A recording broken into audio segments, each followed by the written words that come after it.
Hey, welcome back to Guided by Faith. I am your host, Jay Holland.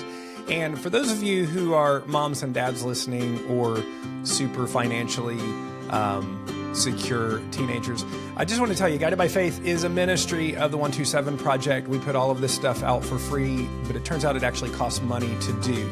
If you are interested, this is a lot of giving week. I think this is actually Giving Tuesday. If you are interested in supporting Guided by Faith, Let's Parent on Purpose, the 5-Minute Youth Ministry podcast, I would encourage you to go to www.guidedbyfaith.net and just hit the support button. And as the Lord leads, would love for you to give to help with all of the costs that it takes to support this.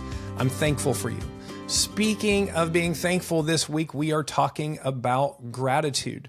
And my thought for the week is based on Philippians chapter 4, verse 8. Philippians 4, verse 8 says, "Finally, brothers, whatever is true, whatever is honorable, whatever is just, whatever is pure, whatever is lovely, whatever is commendable, if there's any excellence, if there's anything worthy of praise, think about these things."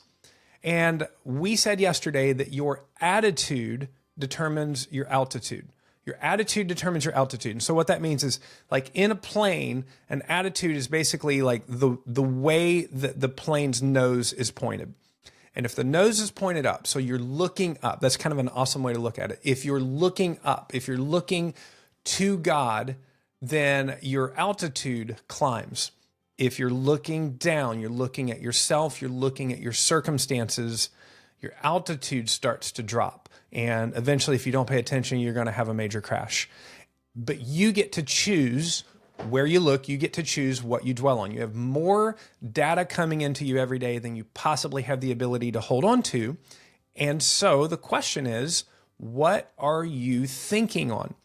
And the very first one that the Apostle Paul says here is, whatever is true, think about these things. And I was thinking over the course of Thanksgiving week, have you ever just spent time thanking God for the truth, for the fact that there is truth? We live in a really messed up world where there's a lot of people that will say there is no absolute truth. Truth is what the people vote on. Truth is what your community and society agree to be true. But if that's actually the case, then there is no foundation and no basis for truth or right and wrong.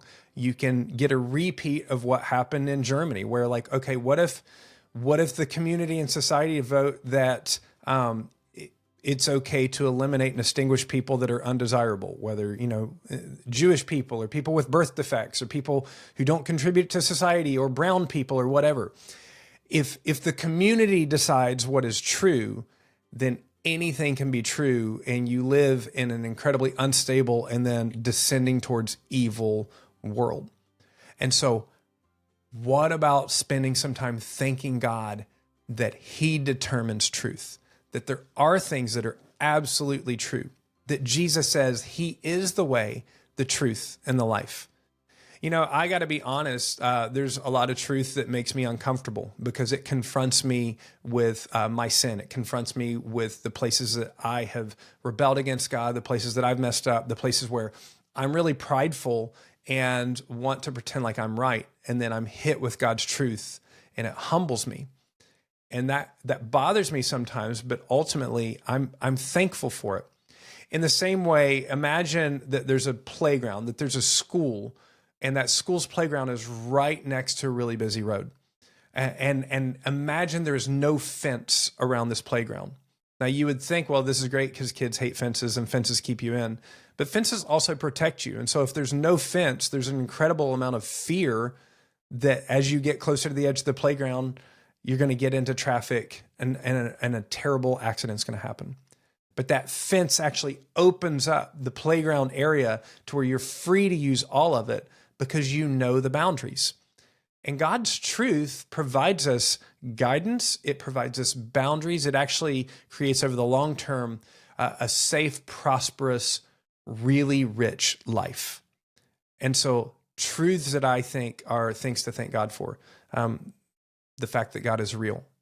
The fact that God made everything. And if God made everything, everything has meaning and purpose. That God made you, that you have meaning and purpose. That God made you in His image.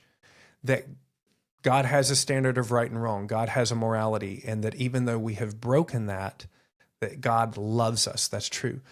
But God's love does not allow us to do whatever we want.